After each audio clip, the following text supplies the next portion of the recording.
uma alegria estar aqui. Agradeço ao reverendo Cláudio Linhares pelo convite.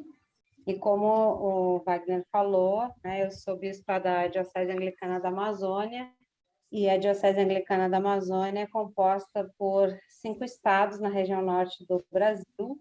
Então, eu moro em Belém do Pará, mas a diocese inclui os estados do Amazonas, além do Pará, do Amazonas, Acre, Amapá e Roraima. Então, é uma região grande, extensa, assim como a Diocese Anglicana do Recife também. E nós temos aqui na Diocese da Amazônia 5 clérigos. Eu sou sexta e, no momento, a única mulher entre o clero da Diocese Anglicana da Amazônia. Então, os desafios são grandes, é uma área de missão, de fato, né? Quando eu assumi aqui em 2018, a Igreja Anglicana estava concentrada no Pará. Hoje nós já conseguimos alcançar o Amazonas, o Amapá, e estamos iniciando no Acre, o que para nós é uma alegria, né? Mas é isso mesmo, é uma região bastante desafiadora, né? Em todos os sentidos, tanto como área de missão, quanto em relação às lutas que a gente tem aqui em favor, né, de forma especial dos povos da floresta e das comunidades indígenas, quilombolas, ribeirinhas, que estão tão vulneráveis, né, nesse tempo. Então, esse é um desafio grande. Eu nasci anglicana, que não é nenhuma vantagem. Eu digo que a minha vida de fé foi muito monótona, inclusive, né? Porque eu nasci anglicana e permaneci anglicana. Nasci no sul do Brasil. Meus avós já eram anglicanos, então a minha experiência, inclusive de fé, vem a partir de 2 mulheres muito importantes na minha vida. Uma delas a minha avó e a outra a minha madrinha.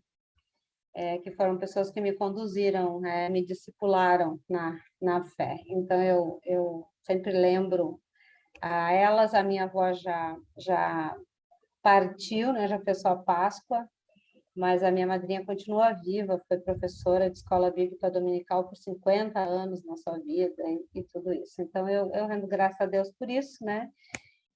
Fui para o seminário muito cedo, aos 19 anos, estudei teologia, depois fiz mestrado em teologia com a área de concentração História da igreja.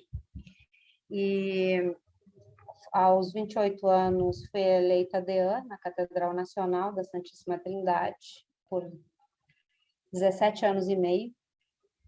Depois tive experiências nas áreas de missão, é Deus que vai nos preparando, né? Tive experiência nas áreas de missão no interior do Rio Grande do Sul e fui escolhida para a Diocese Anglicana da Amazônia. Eu estava na diocese mais antiga da Igreja Episcopal Anglicana do Brasil e fui eleita bispa na mais jovem diocese da Igreja Episcopal Anglicana do Brasil, né? Estava no extremo sul e vim para o extremo norte. E vejo a mão de Deus em tudo isso. Eu sou muito feliz aqui onde eu estou e aprendo todo dia. Bom, o reverendo Cláudio me pediu para conversar um pouco com você sobre liturgia. Então, liturgia é uma das minhas áreas de interesse e pesquisa, é algo que eu gosto, sempre gostei.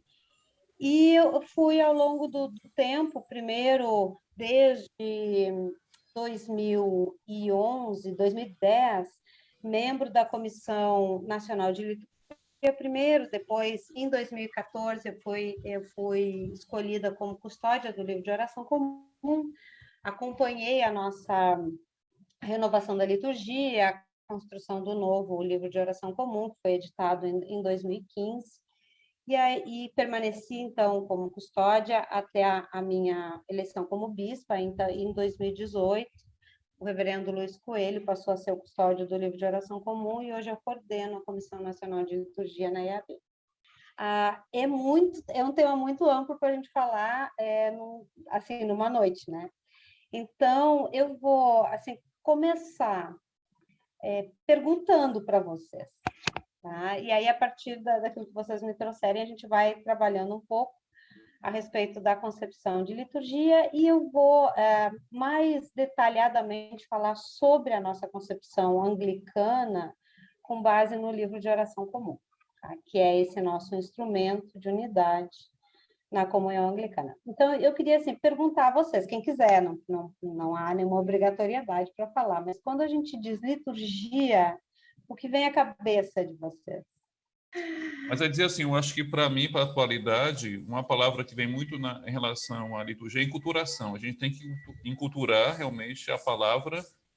Por exemplo, está no norte, você trabalhar com índios, quilombolas, então a linguagem também tem que ser uma linguagem culturada na sua realidade do norte do Brasil. Então, para mim, uma expressão que lembra a liturgia é enculturação. Enculturar. Sem perder a raiz, claro, na essência. Celebração, né? É uma palavra que está muito ligada, né? Os momentos litúrgicos são momentos de celebração, seja celebrações alegres, como casamento, batizado, ou a Santa Eucaristia, ou celebrações mais tristes, como sepultamento, encomendação. Né? Para mim, a liturgia é a celebração da vida dentro de uma cultura e de uma realidade local, com toda sua crença, com toda a sua forma de vida, e não não deixando o nosso ethos de lado. É isso para mim.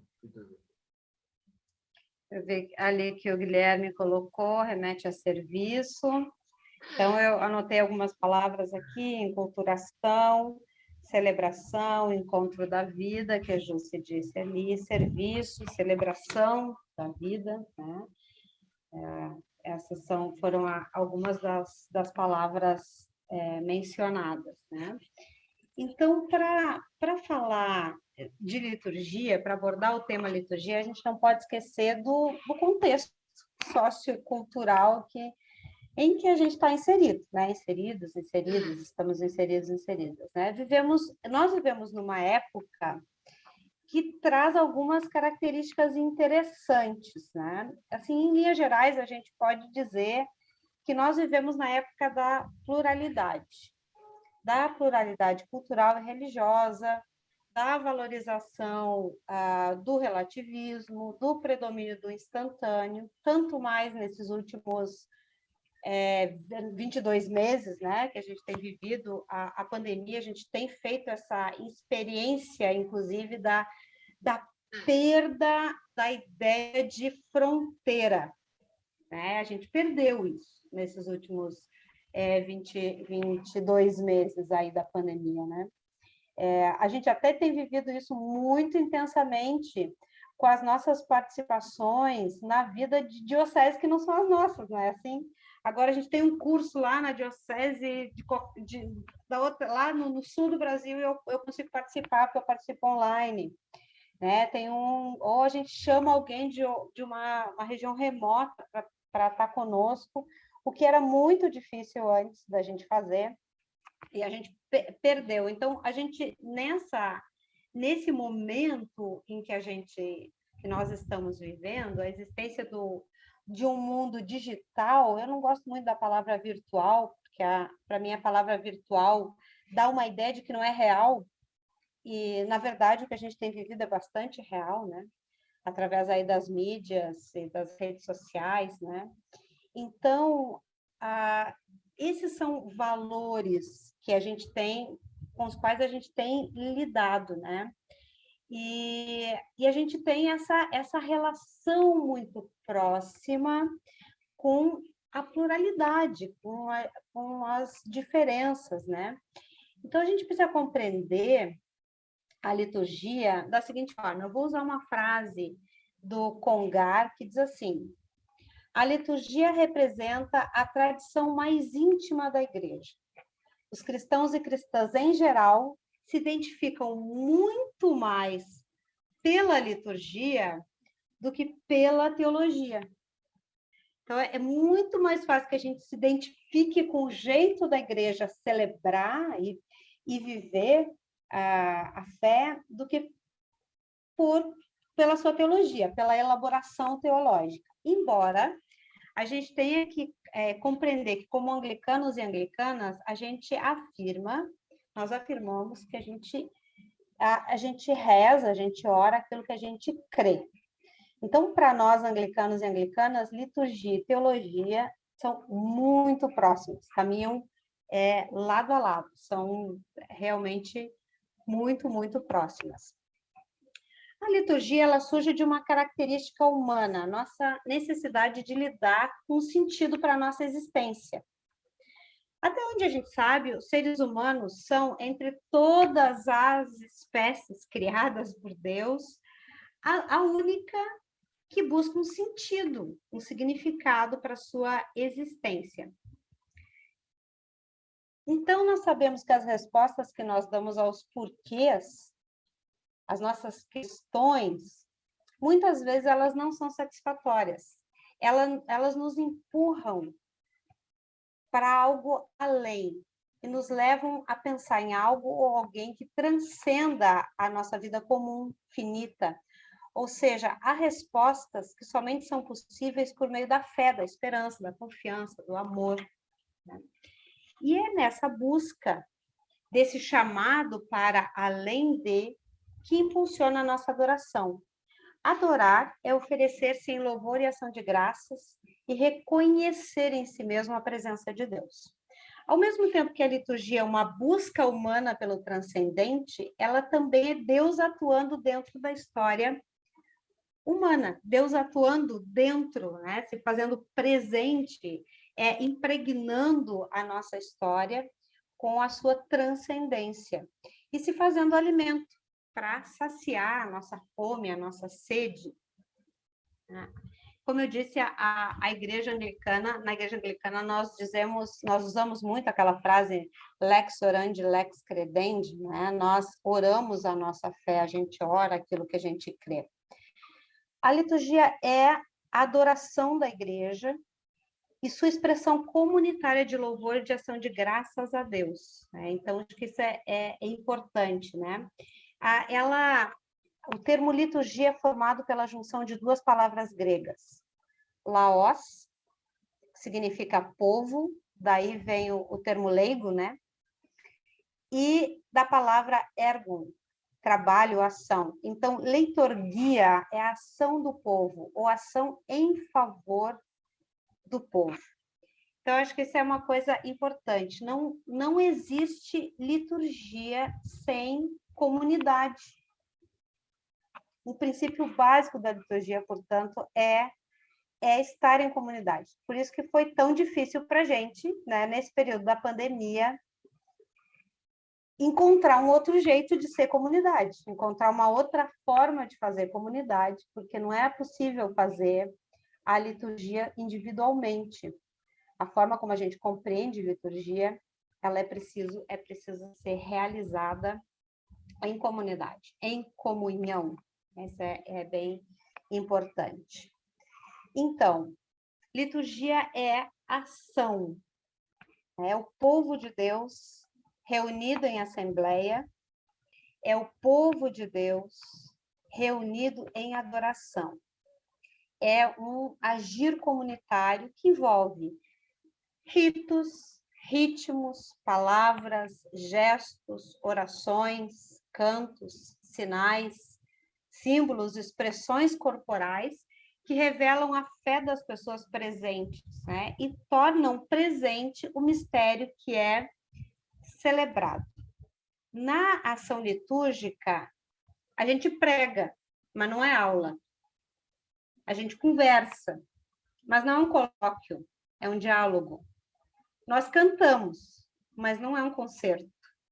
Encenamos, mas não é uma peça teatral. Nós nos movemos, dançamos, mas não é balé. Oramos publicamente, mas não se trata de uma mera reza.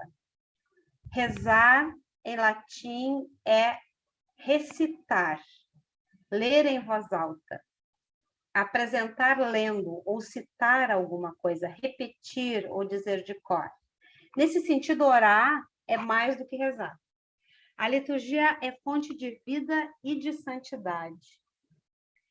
Ela é a celebração da nossa fé, do nosso jeito, do nosso ethos, como foi dito aqui.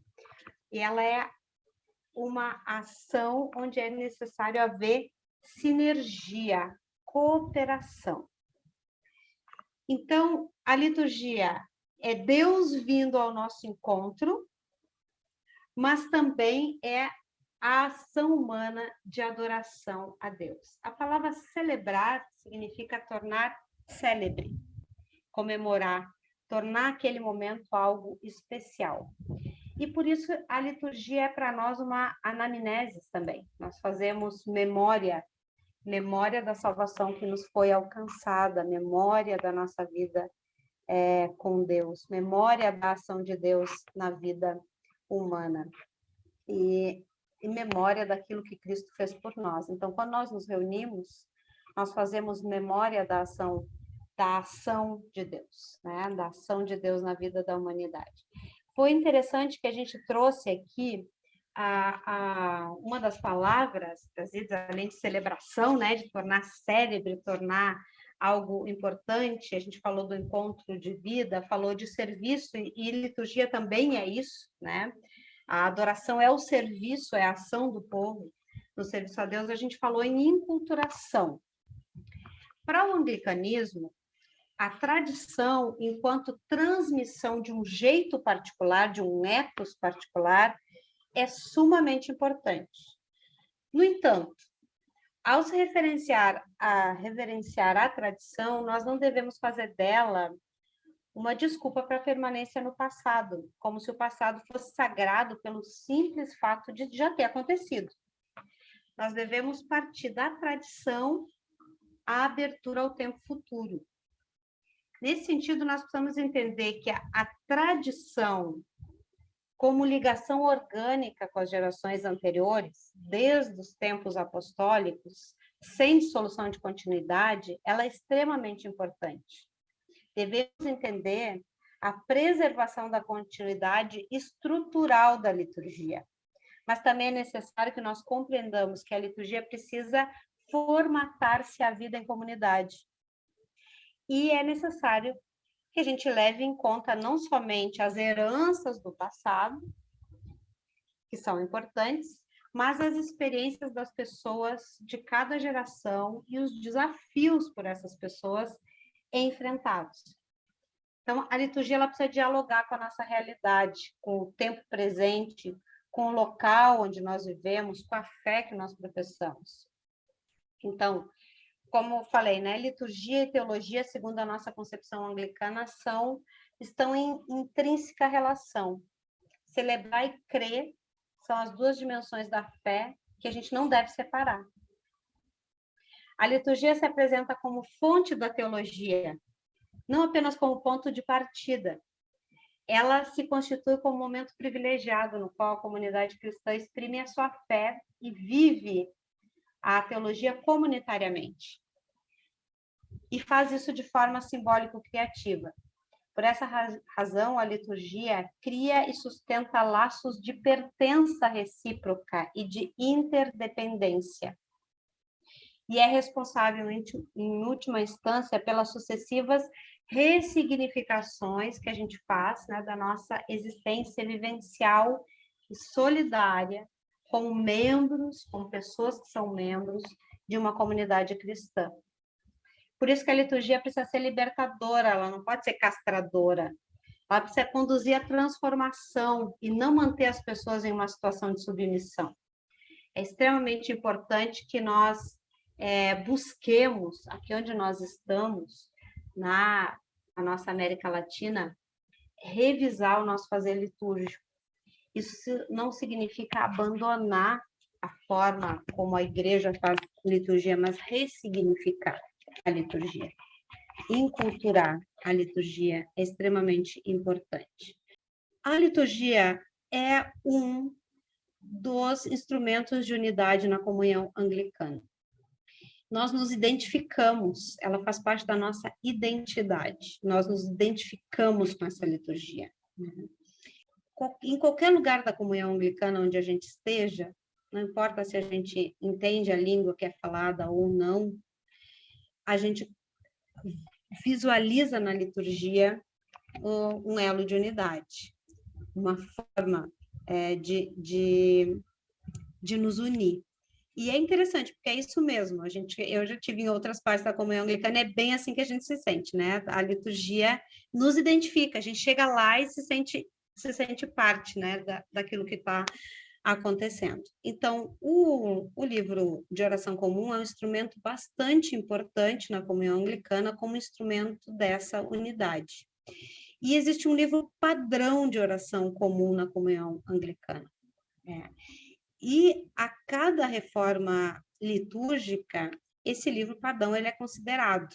Então, a gente considera essa estrutura, esse esqueleto litúrgico do livro padrão de oração comum.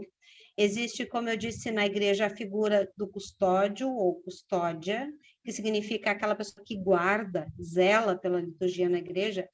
E o custódio ou custódia do livro de oração comum não é custódia ou custódia daquele livro específico, daquele local. Ela é custódia ou custódia do livro padrão de oração comum na comunhão anglicana. É a pessoa que ajuda a assegurar que a liturgia está dentro daquilo que a comunhão anglicana compreende como seu instrumento de unidade.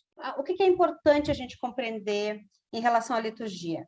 Primeiro, que a liturgia é um fazer coletivo, é a ação do povo na adoração a Deus. Ela precisa responder ao local onde a gente está inserido ou inserida. Então, ela tem que... E ela também está intrinsecamente ligado à nossa teologia. Então, a gente costuma dizer na comunhão anglicana, se eu quiser saber o que a igreja pensa sobre batismo, eu posso pegar o livro de oração comum e no rito do batismo está contida a teologia do batismo, aquilo que a igreja pensa sobre o batismo. Igualmente, em relação aos demais sacramentos da vida da igreja. Então, a nossa teologia está contida na nossa liturgia. Eu acho que uma coisa, bispa, não sei se a senhora concorda, é que muitas pessoas acham que a liturgia, o Locke, ele tem que ser lido, rezado, feita a oração, ipsilítere, que não há espaço ali para espontaneidade, não há espaço para criatividade. E isso eu tenho visto assim com muita frequência. E às vezes qualquer pessoa, qualquer reverendo, ministro leigo, reverenda, que muda um pouco, aí já tem aquelas pessoas que dizem assim, olha, está errado, viu? Você não pode fazer essa oração extemporânea, você não pode... Você tem que... o prefácio tem que ser lido do jeito que está aí. Então, assim, aqui no Recife, que eu digo, na diocese, né? Tiveram reverendos de linha carismática que faziam uma cerimônia muito bonita, mas como não estava com o livro na mão, não estava olhando para o livro, lendo, literalmente, as pessoas dizem, olha, ele não segue a liturgia anglicana. Mas, para mim, que li tantas e tantas vezes e vi a pessoa celebrando, olha, ele sabe tudo. Ele sabe o Locke de cor. Ele não precisa estar com o livro para... Ele está celebrando aí, numa espontaneidade, mas a essência do que está na liturgia está sendo celebrada. Eu acho que tem os dois extremos, né? Acho que tem os dois extremos. No livro de oração comum, nós colocamos lá, eu me lembro da minha chegada no seminário, lá aos meus 19 anos, com uma vontade de mudar tudo, né? Eu queria mudar tudo, eu achava que nada daquilo que estava lá estava bom, né? Eu queria fazer diferente. E aí, com o desconhecimento, na verdade, hoje a gente tinha no seminário o hábito de uma semana, a gente celebrava diariamente. Então, para cada seminarista, uma semana, aquela pessoa era que preparava a liturgia, preparava a capela, organizava tudo e oficiava, fazia parte de oficiante da liturgia. Sempre tinha um dos professores O professoras era celebrante, né? Era o presidente, porque celebrante todo mundo celebra a Eucaristia. Mas presidia aquela Eucaristia.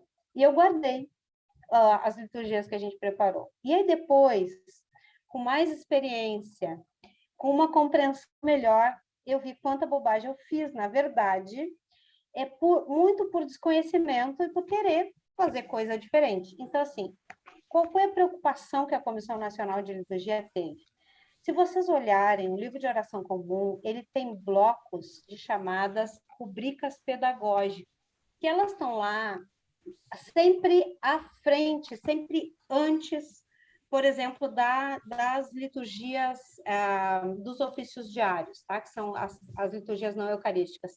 Tem ali um bloco de rubricas pedagógicas. Para que elas servem? Se olhar com atenção, é uma aula de liturgia. Vai compreender cada parte da oração da manhã, ou da oração da tarde, né? Da oração da noite, ou do meio-dia, enfim, dos ofícios não eucarísticos. A gente vai compreender o que é cada parte daquela liturgia quer destacar. E aí eu tenho toda a liberdade de mudar. O problema é quando a gente quer mudar sem compreender bem, porque toda a liturgia é pedagógica. Tudo. Daquilo que a gente canta, a cor que a gente usa, os textos que são feitos naquele momento. A outra coisa extremamente importante, eu acho, Gessiane, é assim, ó. Por que o livro de oração comum é comum? A palavra comum não é porque é corriqueiro. Não é, é uma coisa comum. É porque é comunitário. É porque todo mundo tem na mão. Então, não está na cabeça de um gênio. A liturgia está na mão de todo mundo. Por isso ela é extremamente democrática. Porque ela não é uma pessoa que tem o poder sobre a liturgia, são todas as pessoas celebrando de igual forma, em conjunto, onde todas elas sabem o que vai acontecer a seguir. Não apenas alguém que planejou, criou um roteiro e seguiu fazendo. Acho isso é extremamente importante para nós, o livro de oração comum. Isso está na base, está lá desde 1549, está na base do que a comunhão anglicana entende por liturgia. Foi pegar a liturgia, que só uns poucos tinham domínio sobre ela, aquelas pessoas que compreendiam e falavam latim, as demais pessoas não tinham acesso nenhum. O que o anglicanismo faz, que é extremamente revolucionário, é colocar isso na mão de todo mundo, numa linguagem que todo mundo possa entender. Então, isso eu acho que é muito importante que a gente tenha essa consciência. O livro de oração comum está ali, não é porque ele tem que engessar a liturgia, mas é a democratização da liturgia, colocar a liturgia na mão de todo mundo. Isso é uma coisa. Então, eu também já vi, por exemplo, já vi o clérigo ter o livro de oração comum na estante bíblica ali embaixo, onde só ele está vendo, e a congregação não tem acesso, só quem tem acesso é ele.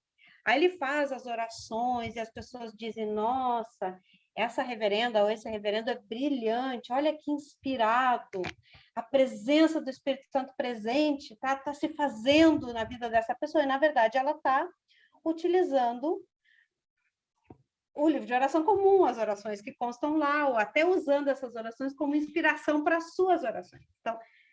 Então tem os dois lados, né? Primeiro, acho que a gente não tem que olhar ao contrário. O livro de oração comum, ele nos dá, se a gente seguir o livro de oração comum de forma criativa, nós podemos celebrar meses sem repetir liturgia. A cada domingo, ou a cada momento que se encontra, tendo uma oportunidade de... Até porque a gente pode mesclar partes da liturgia da palavra de um rito. Nós temos uma grande quantidade de orações eucarísticas. Então, na verdade, o livro de oração comum nos dá uma condição de ser muito criativos e criativas. A gente não deve ficar engessado nele. Também não é nenhum pecado, não, como tu disseste, não usar aquilo que está lá ou ter que fazer ipsis literis. Não é necessário. Porque a gente até tem no livro de oração comum uma estrutura para celebrar a Eucaristia que é totalmente espontânea. é fazer tudo espontâneo, inclusive a oração eucarística. Na estrutura, só está escrito o que vem depois do quê, é só a estrutura mesmo. E a gente pode fazer de forma totalmente espontânea. No entanto, a gente nunca pode perder de vista que o livro de oração comum está ali para que a liturgia não fique na mão de uma pessoa, para que ela esteja na mão de todas as pessoas e que todas possam participar dela igualmente, né? Que ela não esteja sob o domínio de alguém. Acho que isso é importante. E a outra é que a gente compreenda aquele rito. Compreenda cada parte daquele rito, porque ele é pedagógico. Então, ele está ali para nos conduzir e nos fazer compreender melhor o mistério da nossa salvação e o momento de cada época do ano que a gente está vivenciando. É por isso que a gente não tira da cabeça as orações, não, hoje eu não gostei, né? Às vezes, já aconteceu aqui, um clérigo da igreja estava usando a oração, as leituras que não tinham nada a ver com o nosso lecionário. Eu fui perguntar, por que tu está usando as leituras que não tem a ver com o lecionário? Ah, não, bispo, mas eu achei assim, ó, que essas leituras aqui do lecionário não falam muito do tempo que a gente está vivendo. Eu disse, olha, essas leituras, as leituras bíblicas, elas vão ser, a Bíblia vai estar escrito sempre a mesma coisa. Quem tira significado, quem faz exegese, hermenêutica, somos nós. Então, quem faz a leitura ter mais sentido ou menos sentido para a época que a gente está vivendo, somos nós. Né? Tanto é que a Bíblia pode se prestar para qualquer coisa.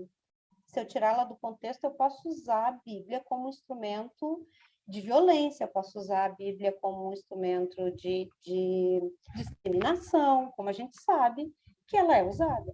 Então, a igreja celebra e escolhe não é por acaso que escolhe esse lecionário, né? Que esse lecionário foi escolhido, é para que eu não simplesmente tire da minha cabeça, eu estou orando como igreja, e não só aqui, eu estou orando como igreja no mundo todo. E não só como igreja anglicana, porque o lecionário é ecumênico, então eu estou orando como igreja cristã no mundo todo. Então, tem um peso, um significado muito importante. Para nós anglicanas, o livro de oração comum incorpora o modo como nós entendemos o culto público. A liturgia é compreendida como uma ação conjunta do povo de Deus em assembleia em torno da palavra e do sacramento. Adorar é avivar a consciência pela santidade de Deus, alimentar a mente com a verdade de Deus, purgar a imaginação pela beleza de Deus, abrir o coração ao amor de Deus, consagrar a vontade ao propósito de Deus. Essa é uma afirmação do arcebispo William Temple, que é arcebispo de Cantuária, né? Então, aqui também a afirmação sobre a ideia que nós temos sobre orar o que a gente acredita, né? Orar o que a gente crê. Na adoração dá-se o diálogo, o encontro, a comunhão, tudo isso pela graça de Deus, que se importa conosco e nos convida a participar do seu mistério.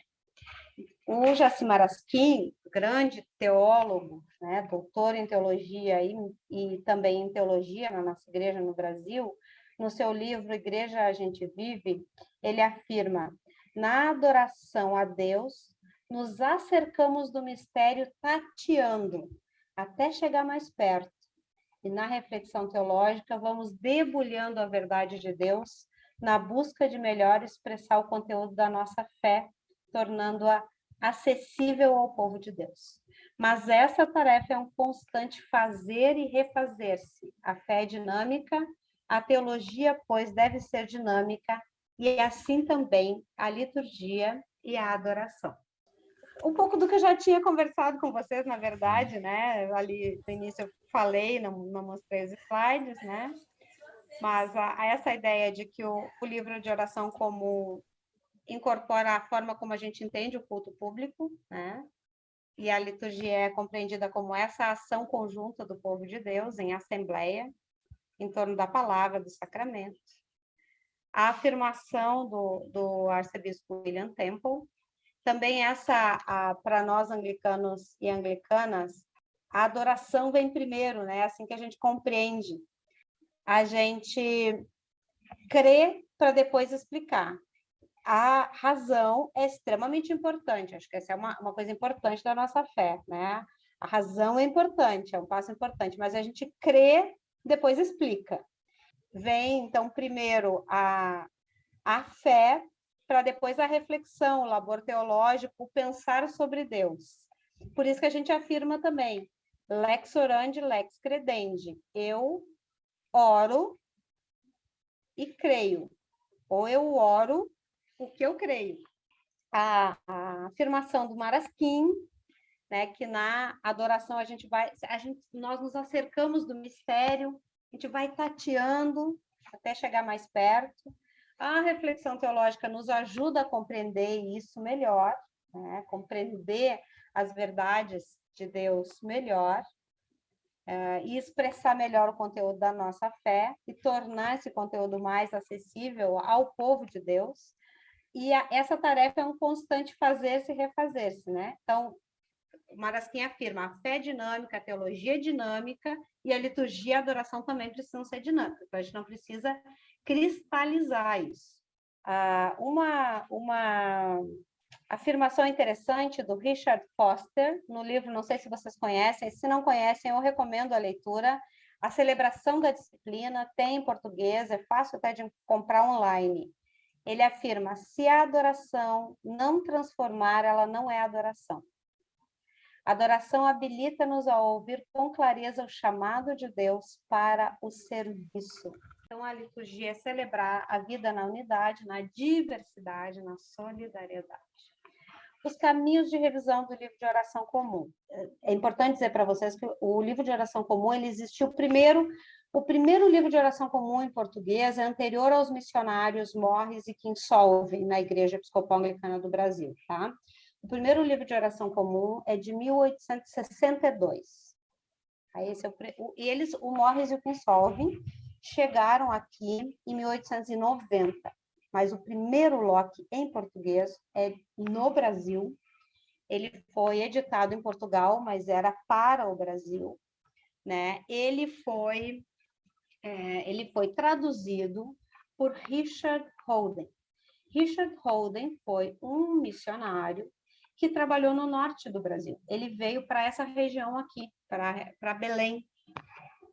E ele não veio para atender o povo brasileiro, ele veio para atender a capelania britânica existente aqui. A igreja veio para atender os britânicos que aqui estavam, e americanos, né? Que estavam nessa região. Ele esteve por aqui, ele esteve também em Salvador, em Porto Velho, em Manaus, na região norte, parte do nordeste, para capelanias britânicas. E uma coisa interessante é que o Richard Holden, ele se preocupa em traduzir o livro de oração comum, na época, o livro da Igreja Americana, para o português.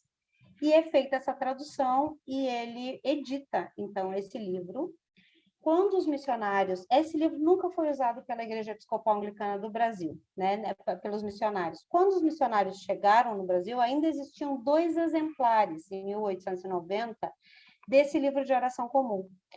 Mas os missionários, então, se dedicam a fazer uma nova tradução do livro de oração comum, e essa tradução, a primeira é de 1900, teve outra em 1901, outra em 1903. E depois, uma em 1930, outra em 1950, e a outra que tinha acontecido foi em 1984, foi aprovada em 1984, era aquele livro, eu não sei se vocês... Eu vou pegar um aqui, só para mostrar. Olha, esse livro aqui, se vocês estão me enxergando, esse livro de oração comum, ele é uma edição... Deixa eu achar aqui, de 1903. Essa aqui é de 1903. Esse livro de oração comum é anterior ao que nós usamos hoje. Ele era pequenininho, assim, e é de 1984, a aprovação do livro em 1984, e a edição dele, ele ficou pronto em 1985. Quando a igreja precisava editar o livro, porque o de 1950 já não tinha mais exemplares, as comunidades estavam pedindo e não havia mais exemplares do livro, então era necessário editar, mas a igreja não tinha recurso financeiro para editar. E aí o que a igreja fez?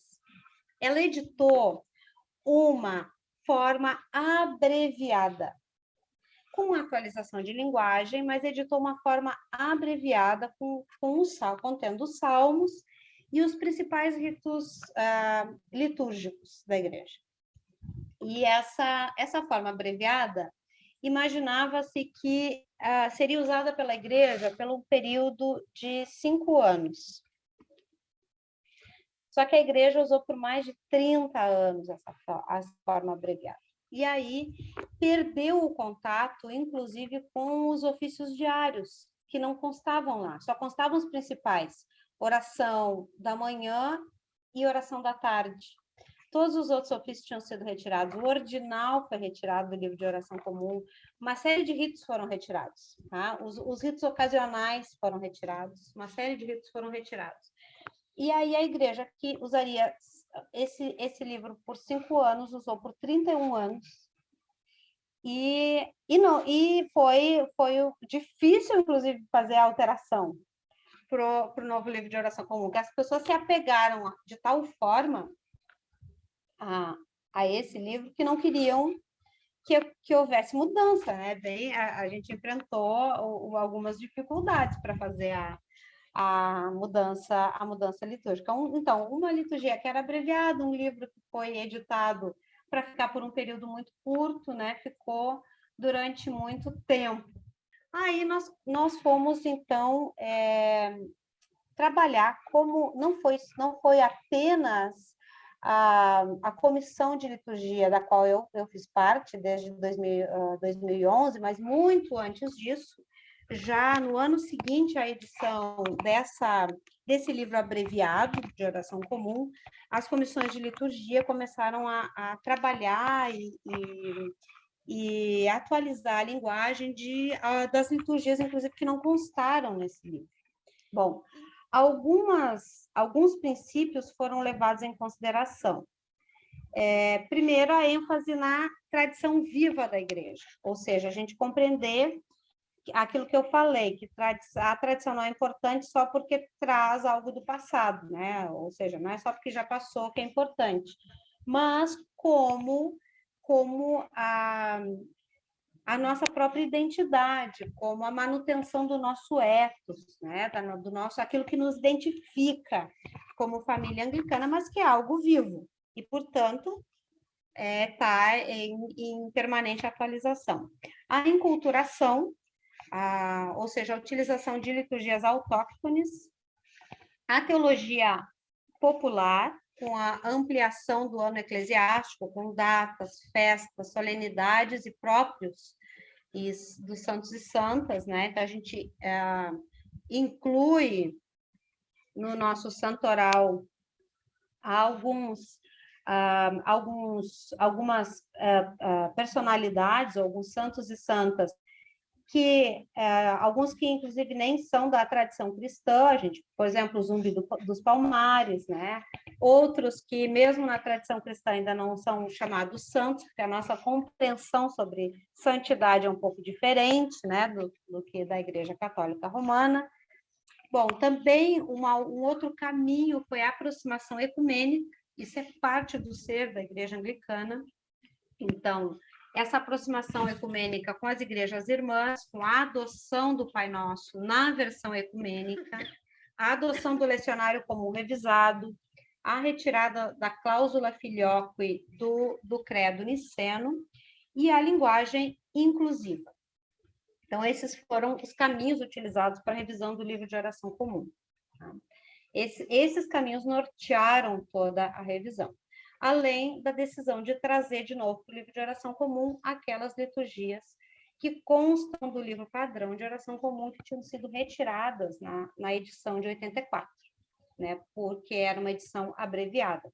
Então, voltou a constar as liturgias dos ofícios diários, voltaram todas elas, né, voltou a constar as liturgias para uso individual ou em família, que tinham saído do livro anterior, voltou a constar no livro de oração comum o ordinal, voltaram a constar as liturgias para épocas especiais, né, da tradição da igreja, como, por exemplo, as liturgias da Semana Santa, lá vai também do início da Quaresma, desde a quarta-feira de cinzas, também os ritos pastorais. Além do rito do batismo e matrimônio, voltaram a constar outros ritos pastorais e a ampliação dos ofícios funerais. Então, houve toda uma ampliação. E a revisão dos salmos. Nós ainda temos vários problemas de linguagem dos salmos. Eram uma tradução do inglês para o português. Então, dos salmos que estavam no livro de oração comum em inglês para o português. E agora, o que nós temos é uma tradução do hebraico. Então, foi um processo, claro, a linguagem a gente ainda tem que trabalhar.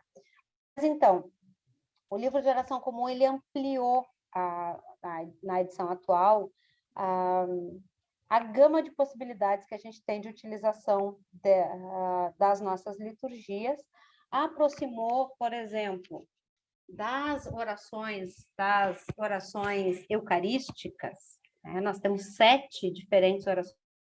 O Espírito do Senhor seja com vocês, não é mais convosco. Então, a gente não usa mais o vós.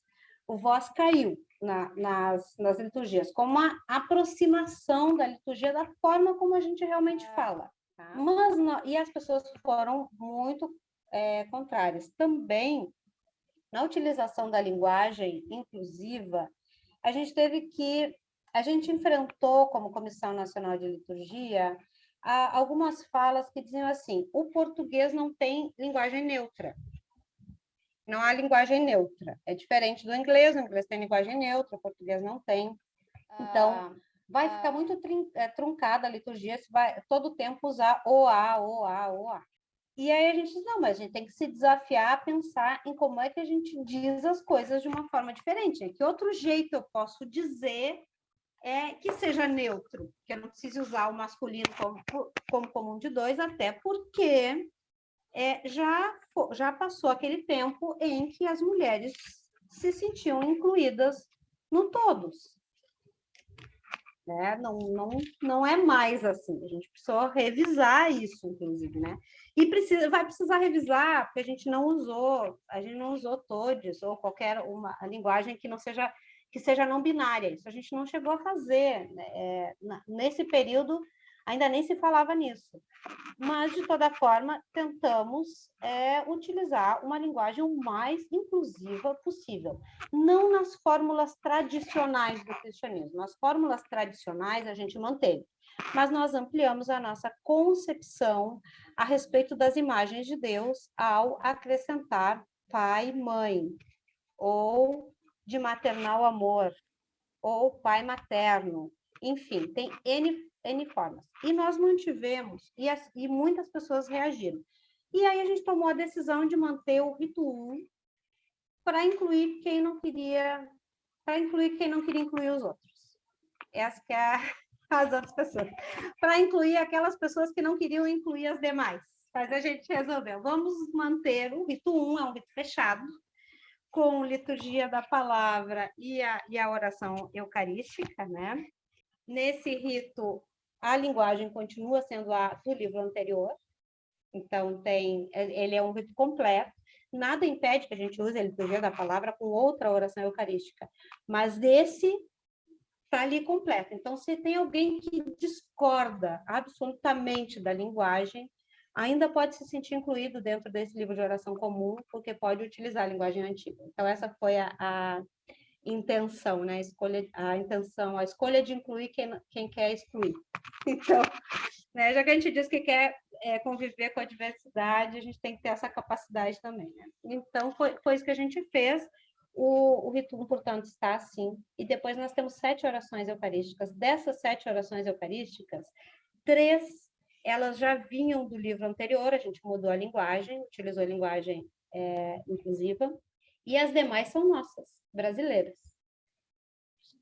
São daqui, são nossas. Tem uma, inclusive, que foi oferecida pela Diocese Anglicana do Recife. Então, são linguagens nossas e são daqui, né? São autóctones. Assim como nós temos... então, ela segue o mesmo formato, né? Das orações eucarísticas, mas ela tem uma linguagem própria nossa, brasileira, é o nosso jeito de celebrar, o nosso jeito de orar. Assim como houve uma revisão de todas as coletas foram revisadas, para tentar, o máximo possível, colocar linguagem inclusiva, né, para que ela fosse o mais neutra possível. Então, esse foi um dos caminhos, né? Então, como eu disse para vocês também, a aproximação ecumênica, é importante dizer que esse livro, como ele é de 85, o Lecionário Comum Revisado é de 92. Nesse livro não havia, quando esse livro foi editado, não havia o Lecionário Comum Revisado. O Lecionário Comum Revisado é um lecionário preparado pela Convenção de Textos Comuns, que é uma convenção internacional ecumênica, e esse lecionário foi, então, editado em 92, portanto, não consta aqui, não tinha como constar, ele é anterior. E a Comunhão Anglicana adotou quase imediatamente o lecionário como revisado. A Igreja da Irlanda foi a primeira a adotar na Comunhão Anglicana e, posteriormente, a Comunhão Anglicana como um todo adotou o lecionário comum revisado. Então, nós adotamos também o lecionário comum revisado. Vocês vão notar que ele não está igual ao lecionário da Igreja Católica Apostólica Romana, porque embora seja o mesmo lecionário. Por quê? Porque a Igreja Católica Romana tomou a decisão de fazer recortes próprios no lecionário comum revisado. E nós tomamos a decisão de ser fiéis aos originais. O lecionário que está no livro de oração comum é o lecionário comum revisado, conforme a Convenção de Textos Comuns, portanto, o lecionário original, sem cortes, sem recortes. Vocês vão notar que no lecionário comum revisado, em determinadas, no tempo depois de Pentecostes, também chamado tempo comum, nós temos duas possibilidades de leituras. As leituras complementares e semicontínuas. Também a gente manteve por fidelidade aos originais, para manter o lecionário como ele é de fato. Mas é assim, as leituras semicontínuas e as complementares, a única diferença é do Primeiro Testamento, ou seja, a primeira leitura e Salmo. Depois, a segunda leitura e o Evangelho são sempre iguais. Não importa se as leituras são as semicontínuas ou são as complementares, tá? Então, o que muda da semicontínua para complementar é a primeira leitura e o Salmo, que num é de uma forma e no outro é diferente. As semicontínuas é o seguinte: a primeira leitura e o Salmo conversam com a primeira leitura e o Salmo do domingo anterior. E nas complementares, a primeira leitura e o Salmo complementam o tema do domingo, complementam o Evangelho.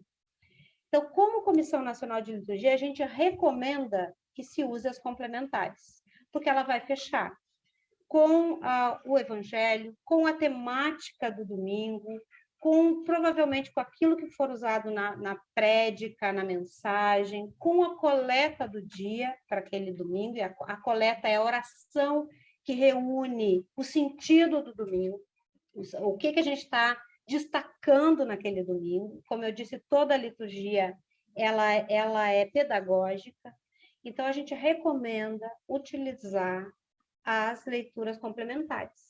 Essa é a recomendação. Mas as semicontínuas estão lá e não é errado utilizar. Ela só não vai fechar a primeira leitura e o Salmo com a temática do Evangelho. Ela vai conversar com a temática do domingo anterior. Sempre vai conversar com a temática do domingo anterior. Então, a outra coisa que a gente fez foi a mudança da linguagem do Pai Nosso. A gente não está usando a linguagem do Pai Nosso nem da Igreja A, nem da B, nem da C. A gente está usando a linguagem do Pai Nosso ecumênico, oferecida pelo CONIC para todas as igrejas cristãs do Brasil. E já o Conselho Consultivo Anglicano, desde 2008, e também uma das convenções sobre Santa Eucaristia na Comunhão Anglicana, recomendou a retirada da cláusula filioque do Credo Niceno, como um sinal de aproximação com as igrejas ortodoxas. Vocês sabem que a cláusula filioque é que resultou no primeiro grande cisma do cristianismo, não é? Que a cláusula filioque é um acréscimo posterior ao Credo Niceno, não está no credo original, e isso que resulta no primeiro grande cisma do cristianismo. Que cláusula é essa? Afinal de contas, o que é, afinal de contas, é isso, né? É a expressão no credo niceno em que se diz e do filho. Foi um acréscimo posterior e essa cláusula no nosso credo foi retirada. Procedente do Pai, que disse o Espírito Santo, procedente do Pai, era assim que estava no original. E o acréscimo foi e do filho. Foi um acréscimo posterior, e por isso os ortodoxos, a expressão ortodoxa significa verdade, né? Ortodoxia é verdade. Aí a Igreja Ortodoxa rompe, o rompimento entre a Igreja do Ocidente e a do Oriente, porque a Igreja do Oriente não aceita a inclusão dessa cláusula. Para dizer a verdade para vocês, não fez grande diferença na vida das comunidades. Eu acho que as comunidades nem perceberam essa retirada. O Pai Nosso foi mais complicado, porque a gente compreende. Para nós, latino-americanos e latino-americanas, e também para os biblistas e as biblistas, dívida tem um peso maior que ofensa. E aí teve essa reação, né? Teve essa reação. Como era um princípio de revisão, a gente manteve, mas agora, nessa versão, essa última versão, agora, que não é versão, na verdade, tá? Isso é só uma nova impressão. A gente imprimiu de novo, mas tá igual. A alteração que aconteceu é que a gente incluiu. Não deu para incluir dentro da liturgia, porque senão a gente mudaria a paginação. E aí não dá, a gente não deve mudar a paginação. Mas há uma indicação lá onde está o Pai Nosso, que pode ser feito o Pai Nosso, né, na versão utilizando dívidas. Tá na página 288 tem a versão. Então, diz assim, antes do Pai Nosso está uma rubrica agora que diz assim, esta versão pode ser substituída pela da página 288. E aí a da página 288 diz dívidas e não ofensas. Para reintroduzir o Pai Nosso, né, da forma, digamos, os biblistas dizem que, as biblistas dizem que é o mais próximo do original, que é dívidas. No entanto, eu acho que a igreja tem usado bem o ofensas e nos aproxima das outras igrejas cristãs que costumam orar utilizando a expressão ofensas. E se a gente for ser honesto também, os nossos cismas, divisões, as nossas dificuldades que a gente tem enfrentado na igreja nos últimos tempos, tem muito mais a ver com ofensas. As pessoas se sentem ofendidas como a igreja pensa, se sentem ofendidas com o que a igreja faz, né? As polarizações têm muito mais a ver com ofensas hoje em dia, então não faz nenhum mal que a gente peça que Deus perdoe as nossas ofensas e nos ajude a perdoar as ofensas das demais pessoas. A inclusão no livro de oração comum, então, de uma ampliação do nosso santoral. Primeiro, a gente fez um esforço de incluir mais mulheres. Infelizmente, a tradição da igreja, ela invisibiliza as mulheres. Então, a gente fez um esforço de incluir mais mulheres, né? A outra coisa que a gente fez foi um esforço de inclusão de pessoas importantes para a igreja no Brasil, para a Igreja Episcopal Anglicana no Brasil. Então, a gente tem várias dessas pessoas, como o próprio reverendo Jaci Marasquim, o bispo Sumio Takatsu, várias pessoas importantes para a vida da igreja no Brasil. e a inclusão de pessoas cristãs e não cristãs que são importantes para a nossa caminhada, que para nós testemunham o que Deus deseja para a vida da humanidade, testemunham o que para nós é uma aproximação com o reinado de Deus, né? Com o desejo de Deus para a vida humana. E aí, como eu disse, eu mencionei, tem Dorothy Stang, tem Zumbi dos Palmares, Dom Helder Câmara, por exemplo, está no nosso santoral da igreja, né? E várias outras figuras importantes para esse tempo em que nós vivemos. Então, houve uma ampliação.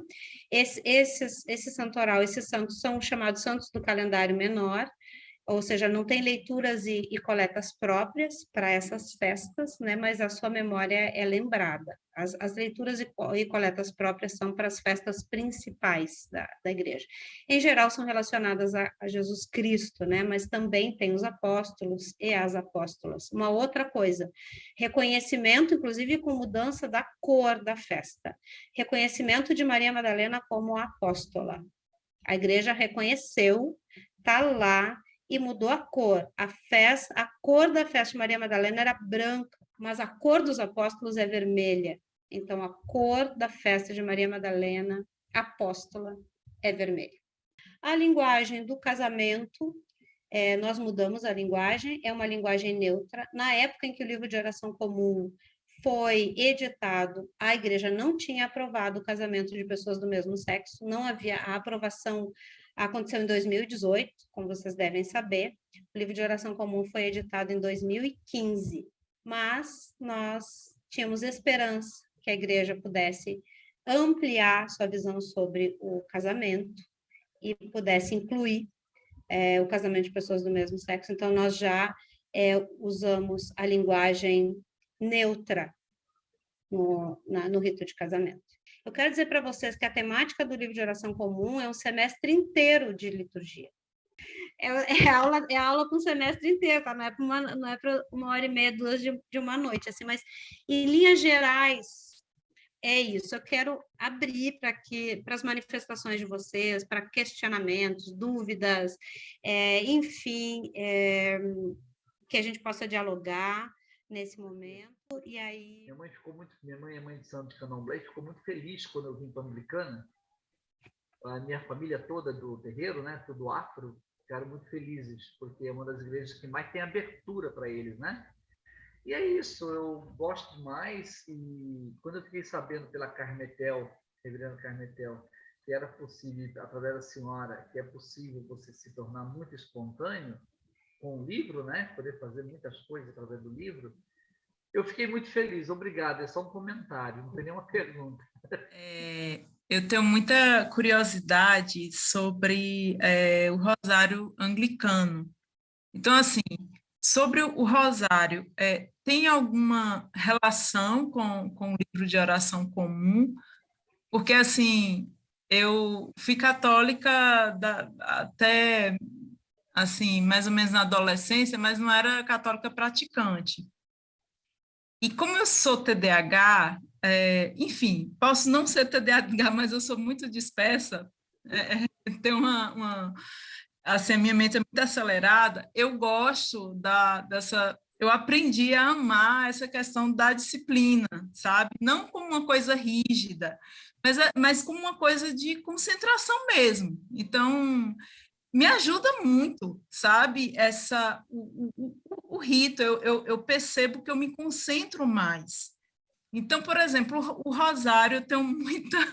Eu estou enchendo o saco do pessoal da missão anglicana, falar aí com a irmã Santinha, né, que é artesã, ela se anima a fazer rosários para a gente. Então, entra dentro do Locke? Como é? O rosário anglicano é uma coisa interessante. Primeiro, o rosário anglicano também, ele abre uma gama de possibilidades de oração. Eu também gosto muito do rosário, inclusive confecciono rosários anglicanos. E o rosário anglicano, ele pode ser usado com uma gama de possibilidades de orações, desde tu usar como versículos de salmos para orar. N possibilidades. A gente pode usar até o próprio rito da oração, pegar aquela oração para uso individual em família e utilizar essa oração como forma de orar o Rosário Anglicano. Bom, o Rosário Anglicano ele surgiu, na verdade, a partir de uma pesquisa de um grupo de liturgistas da Igreja dos Estados Unidos na década de 80. Mas a pesquisa deles tinha duas bases. Uma coisa muito interessante que eu recomendo para vocês também é a prática de oração do labirinto, que não precisa ser apenas aquela da gente andar no labirinto. Deixa eu ver se eu acho um aqui. Tá? Eu tenho aqui, por exemplo,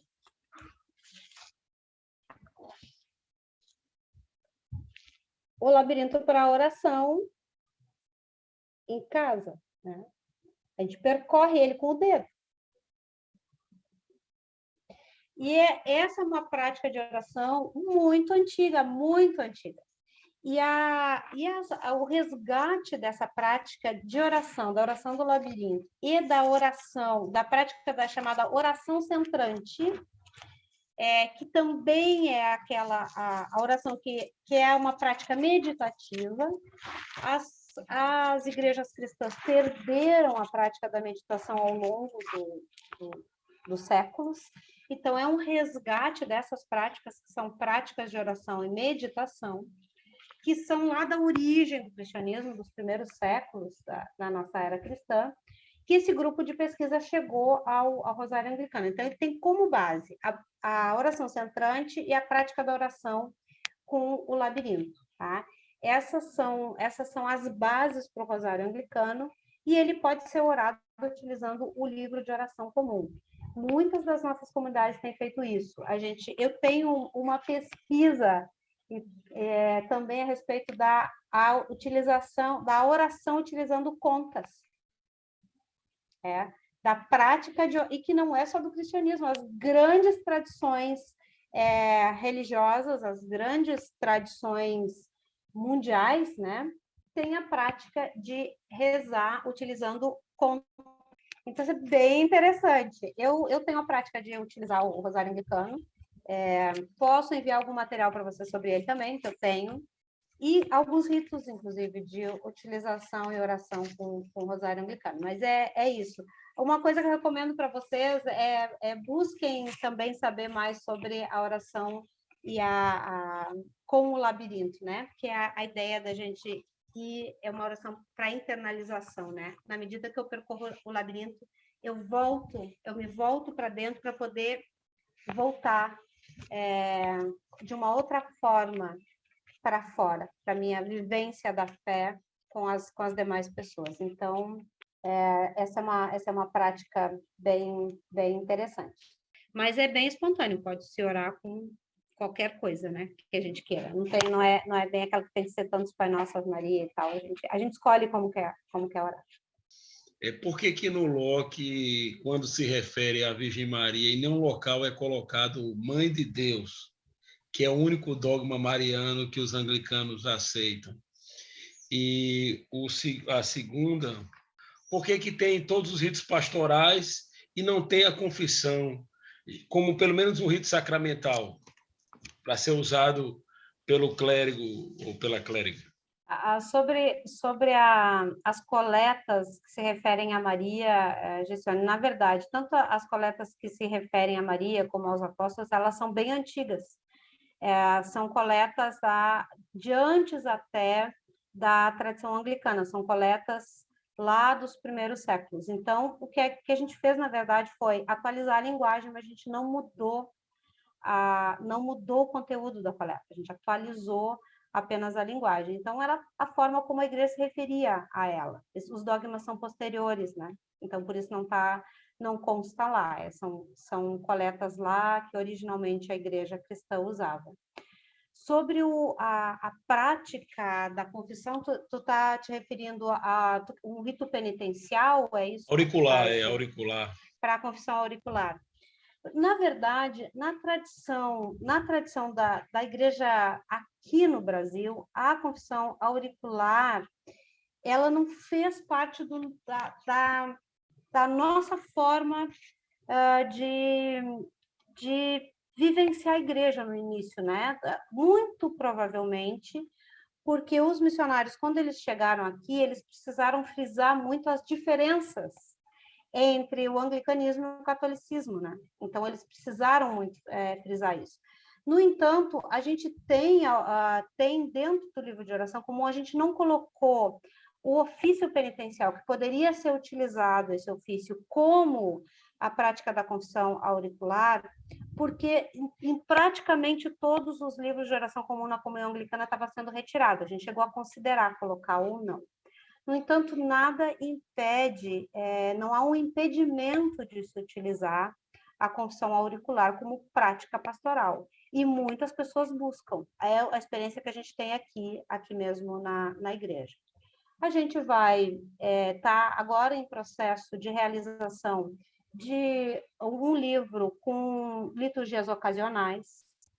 Então, assim como não tem a prática da confissão auricular no livro de oração comum, porque não tem realmente nenhuma parte da comunhão anglicana, mas a gente também não tem, por exemplo, de dedicação de uma igreja, de desconsagração de um templo quando ele é desocupado, por exemplo, ou um rito para desconsagração de paramentos ou coisas assim, um rito de iniciação de acólitos, um rito para instalação do ministério leigo, para instalação de um novo ministério. Nada disso a gente tem no livro de oração comum. Por quê? Porque não tem mesmo no livro padrão da comunhão anglicana. Para isso, o único jeito é a gente ter um livro de ritos ocasionais. É isso que a gente está trabalhando agora, um livro de ritos ocasionais, que provavelmente não vai ser editado assim em papel. Ele vai ser PDF, porque aí é utilizado na medida da necessidade de cada local. Então, por exemplo, precisa de um rito específico, né?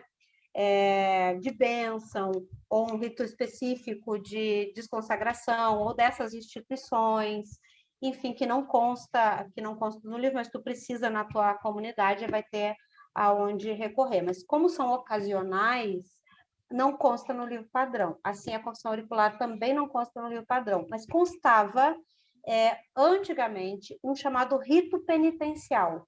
E aí esse rito penitencial podia ser também utilizado como prática da confissão auricular, até como prática posterior à confissão, né?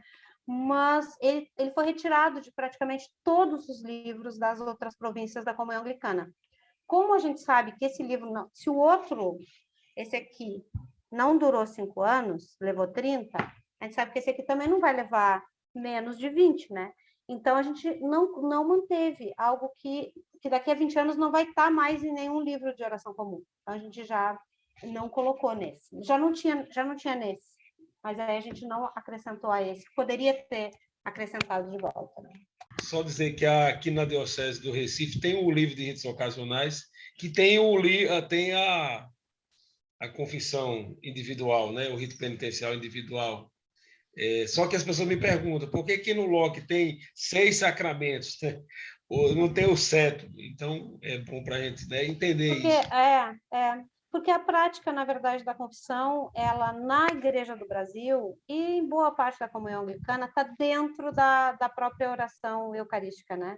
E aí a prática da confissão auricular, as pessoas buscam quando elas necessitam e elas vão em busca, né? Então, assim, aqui, pelo menos, a gente não tem, essa minha experiência pessoal, né? Cada lugar tem sua própria experiência, a gente não tem uma busca constante disso. Eventualmente, alguém busca, né? E aí, quando busca, é oferecido.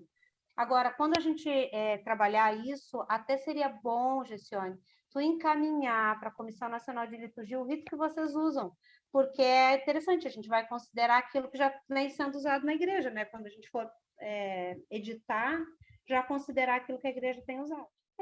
Tem alguns ritos ocasionais que são práticas em todas as dioceses, então, por exemplo, o rito de instituição do ministério leigo, rito de iniciação para acólitos, acólitas, rito de instituição de um novo ministério, quando alguém é instituído como pároco ou pároca, clérigo em ministro encarregado ou ministra encarregada em uma determinada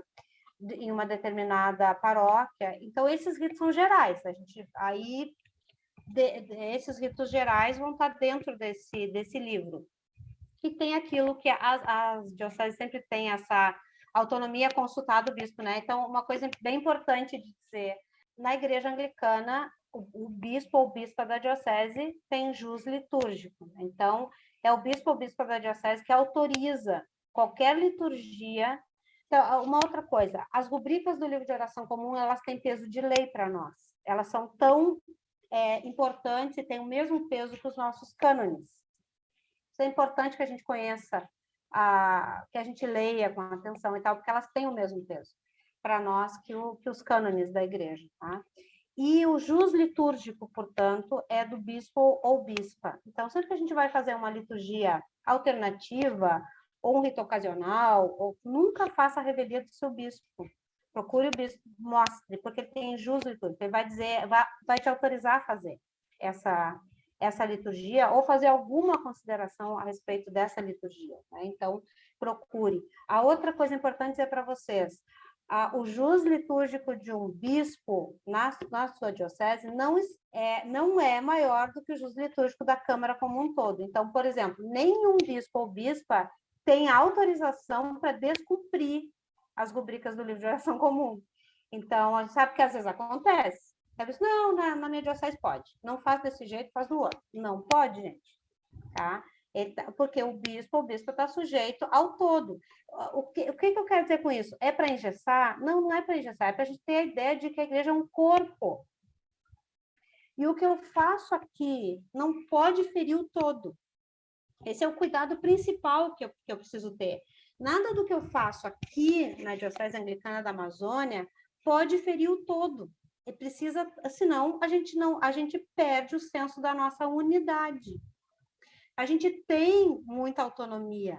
A igreja tem uma forma de se estabelecer que é muito democrática e que nos dá muita autonomia, a gente faz muita coisa que está relacionada com o local onde a gente está, e a igreja reforça isso. Mas o que eu faço no meu local não pode ferir o todo da igreja. E por isso, bispo-bispa é a pessoa que a gente faz uma promessa de zelar pela liturgia, pela disciplina, pela ordem nessa igreja. Então, assim, é tarefa episcopal isso.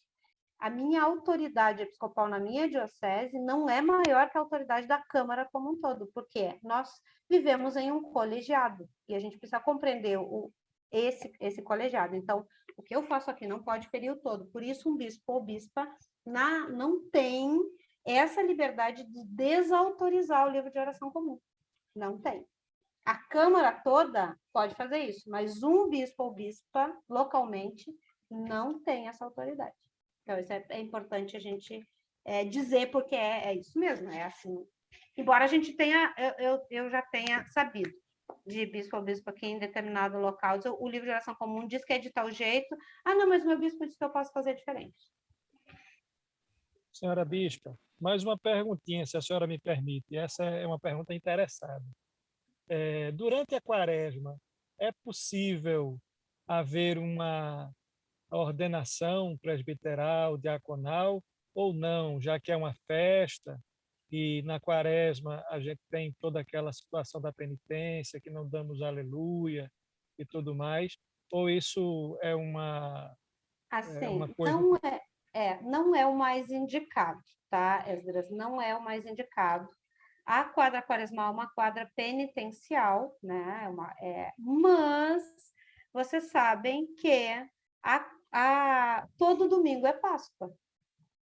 O que a gente celebra no domingo é a Páscoa. E originalmente na vida da igreja era só o que era celebrado, a Páscoa. Todo o restante do ano litúrgico foi sendo expandido ao redor deste núcleo. Então, no domingo a gente celebra a Páscoa. Por isso também que a gente nem conta os domingos como parte da quaresma, né? A quaresma são 40 dias sem contar os domingos, né? A gente pula o domingo, porque todo domingo o que a gente celebra ali é a ressurreição de Jesus, ou seja, a gente celebra a Páscoa.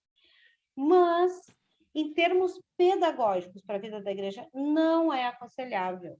A gente aconselha a ordenação, como é uma festa, assim como batismos, né, casamentos e outros ritos festivos, a gente deixe para escolha datas dentro da quadra da Páscoa ou dentro de uma quadra neutra, né, que evite fazê-lo na quaresma.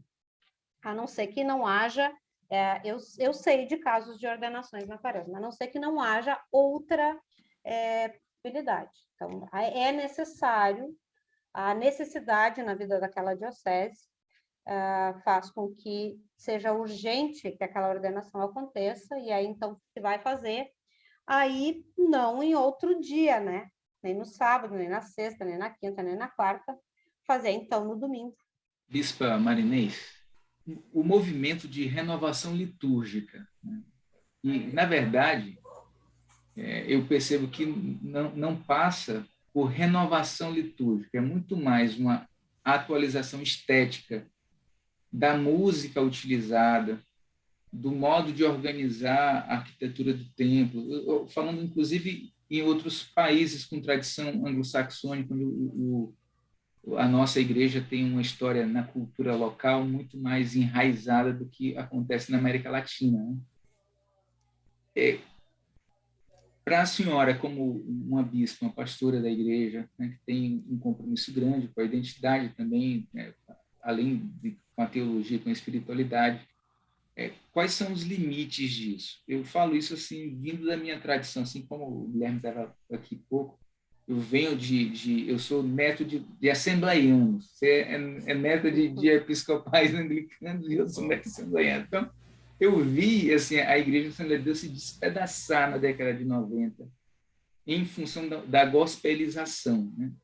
Teve assim, destruiu tudo, tradições inteiras de fé, muito menos guardadas em termos sistemáticos ou de ritual do que na nossa igreja. Foi uma coisa assim devastadora para muita gente, assim, coisas tristes de fato, né? Com comunidades inteiras deixando de existir como existiam. Aí eu vejo que há certas tendências nos movimentos continuantes e algumas dificuldades na nossa igreja que passam muito por isso de dizer que a nossa liturgia, o que eu discordo, né? Mesmo, né? A nossa liturgia seria engessada, de fato, que a música é uma música velha, uma música de canto coral, né? E tem um movimento inteiro muito bonito acontecendo, e na pandemia a gente ficou a par dele, porque o pessoal teve que ir para a tela, né? Fazer os videozinhos, as comunidades, e o instrumental e tal.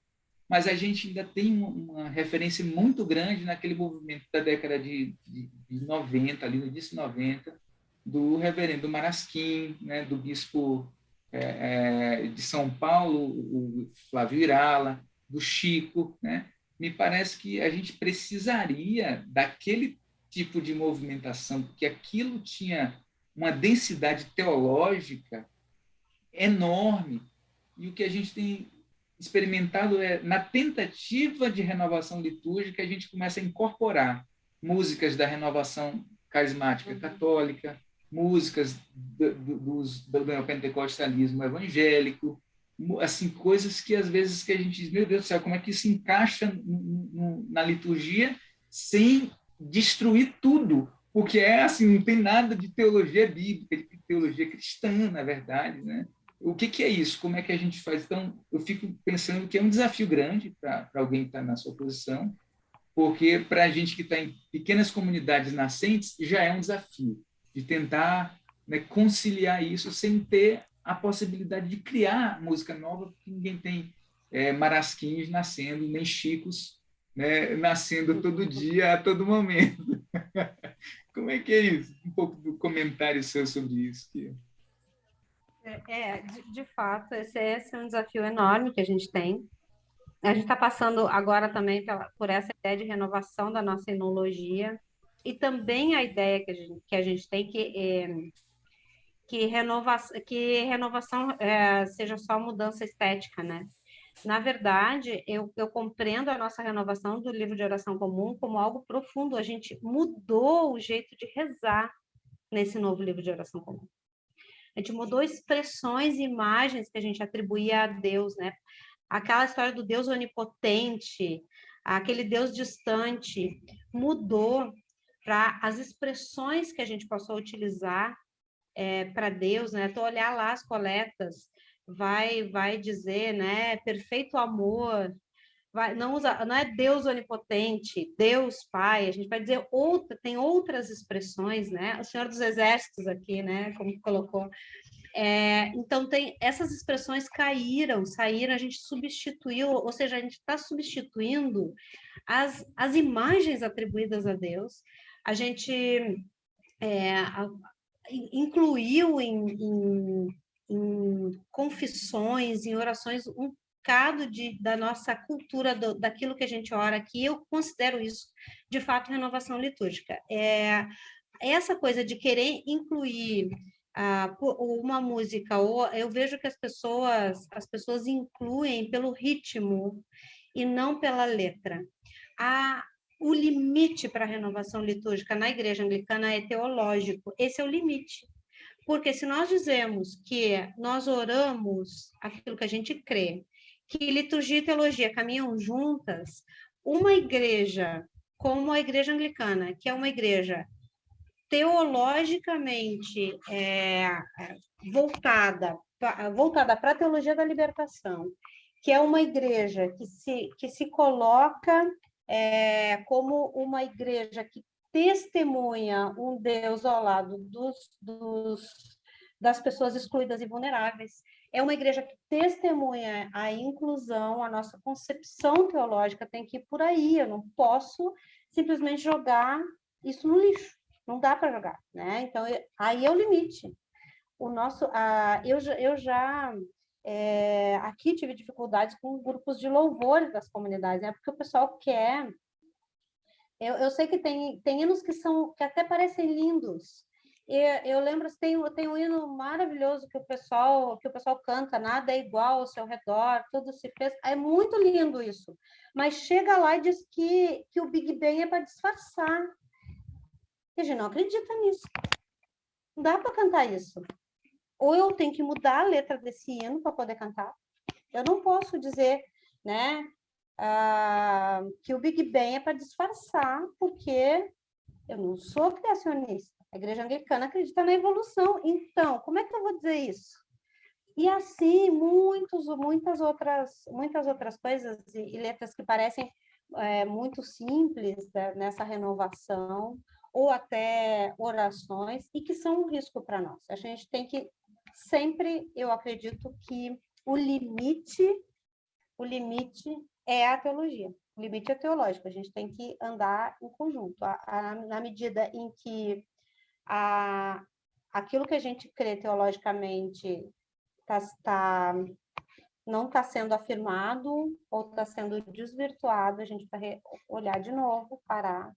E eu sou suspeita, porque eu participei de renovações dentro da igreja anglicana, e inclusive no meu tempo de juventude, de retiros, a gente teve também uma renovação, não chegou a ser uma renovação carismática, mas a gente teve uma renovação, assim, dentro da igreja anglicana, lá nos tempos idos, né, que já estou com 50, mas lá nos meus 15, 16, 18 anos, eu vivenciei isso.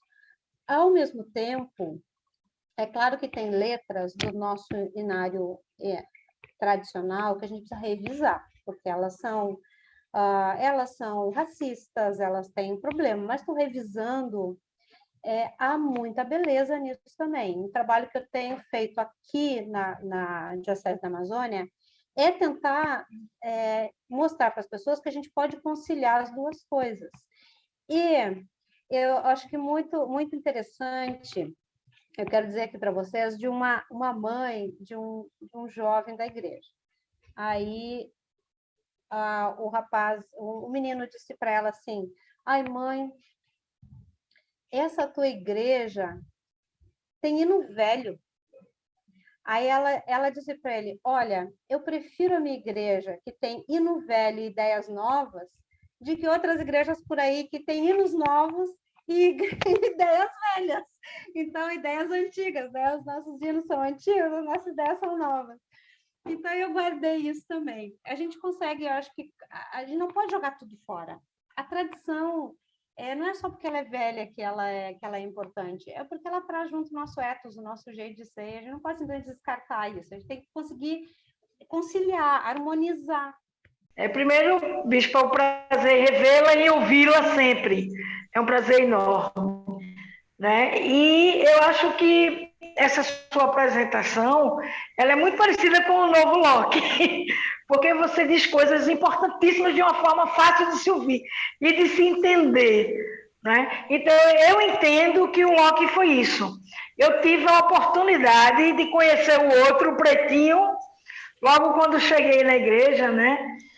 E esse novo Locke eu tenho todas essas edições e, na verdade, expressa exatamente o que é o nosso jeito de ser anglicano, né? Expressa todas essas reflexões que a senhora fez, né? O que você fez sobre essa questão da igualdade, né? Sobre a questão de respeito, né? Toda essa preocupação que se tem na linguagem, porque não adianta se ter uma linguagem rebruscada, né? E as pessoas não entenderem nada, estarem lá no banco balançando a cabeça, né? E muito mais importante do que entender é internalizar, né? Chegar no coração.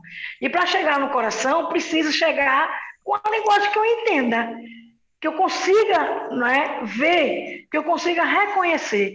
Então, eu acho que vocês fizeram um trabalho maravilhoso, né? A equipe toda, né, que vocês trabalham há tanto tempo, né, nessa nova versão, digamos assim, né?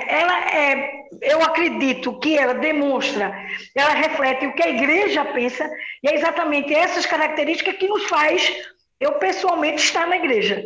É exatamente essa igreja inclusiva, né, e está sendo refletida no Locke.